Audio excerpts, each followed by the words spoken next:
I saw Jehovah standing upon the altar, and he said, smite the lintel of the door, that the posts may shake, and cut them in the head, all of them, and I will slay the last of them with a sword.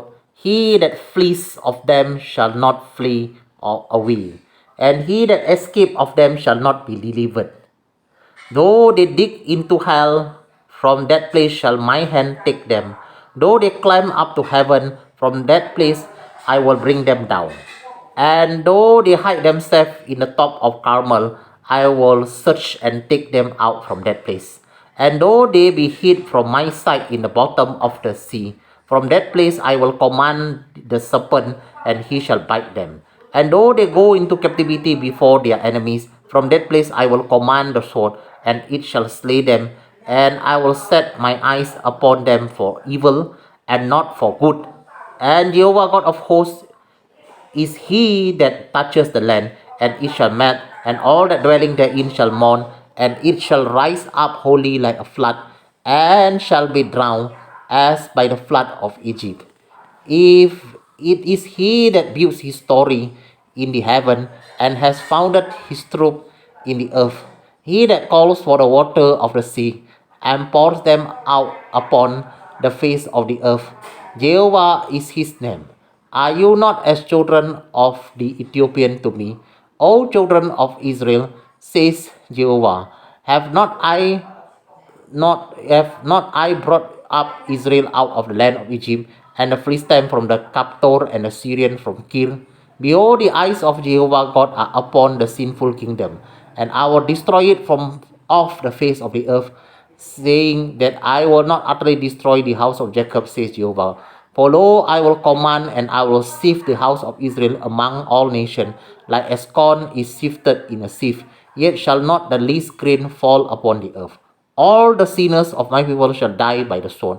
We say the evil shall not overtake nor go before us. In that day I will raise up the tabernacle of David that is fallen, and close up the breaches thereof, and I will raise up his ruin, and I will build it as the days of old, that they may possess the remnant of Edom, and of all the heathen which are called by name, says Jehovah, that doing this. Behold, the days come, says Jehovah, that the plowman shall overtake the reaper, and the trader of grapes him that sows seed, and the mountain shall drop sweet wine, and all the hills shall melt. And I will bring again the captivity of my people of Israel, and they shall build the waste city, and inhabit them, and they shall plant vineyard, and drink the wine thereof. They shall also make gardens, and eat the fruit of them. And I will plant them upon their land, and they shall no more be pulled out of their land which I have given them, says Jehovah your God.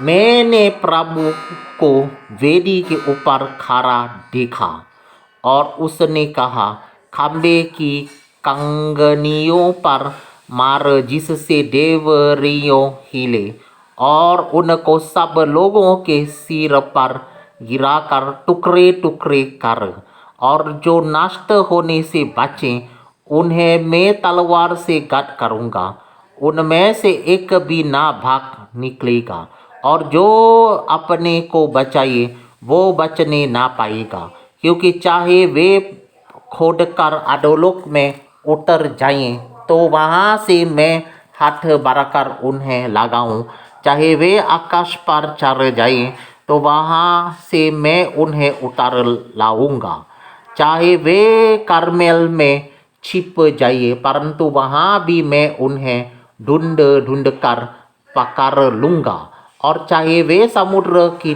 थाह में मेरी दृष्टि से ओट हूँ, वहाँ भी मैं सबको उन्हें डसने की आज्ञा दूंगा, चाहे शत्रु उन्हें हाँक कर बंदुआई में ले जाएं, वहाँ भी मैं आज्ञा देकर तलवार से उन्हें घात कराऊंगा, और मैं उन पर भलाई करने के लिए नहीं, बुराई ही करने के लिए दृष्टि करूंगा।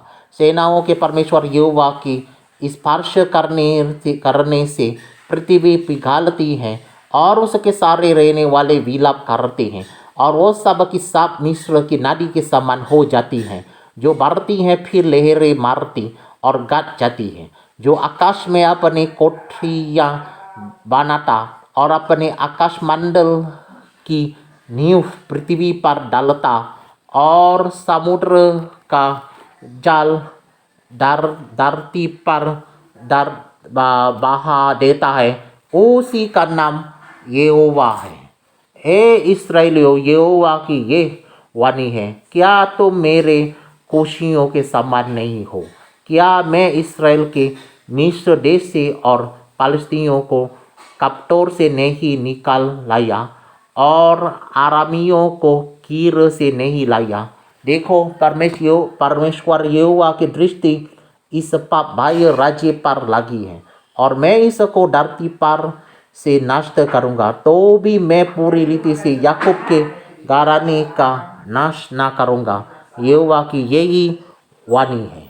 मेरी आज्ञा से इस्राएल का घराना सब जातियों में ऐसा चला जाएगा जैसा अन्ना चलनी है जाता है, परंतु उसका एक भी पुष्ट दाना भूमि पर ना गिरेगा। मेरी प्रजा में के सब पापी जो कहते हैं वो विपत्ति हम पर ना पड़ेगी और ना हमें घेरेगी, वे सब तलवार से मारे जाएंगे।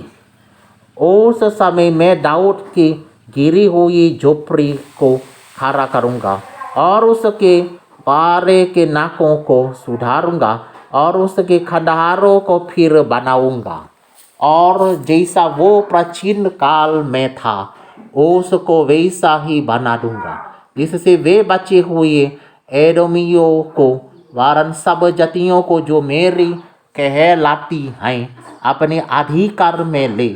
यहोवा जो ये काम पूरा करता है उसकी यही वाणी है। यहोवा की ये भी वाणी है, देखो ऐसे दिन आते हैं कि हाल जोतने वाला लावने वाले को और ढाक रौंदने वाला बीज बोने वाले को जा लेगा, और पहाड़ों से नया डकमाडू टपकने लगेगा और सब पहाड़ियों से वह निकलेगा। मैं अपनी प्रजा इस्राएल के बंदियों को लौटा ले आऊँगा और वे उजाड़ हुए नगरों को सुधार कर उनमें बसेंगे। वे डाक की बारियों लगाकर डकमाडू पिएंगे और बगीचे लगाकर उनके फल खाएंगे।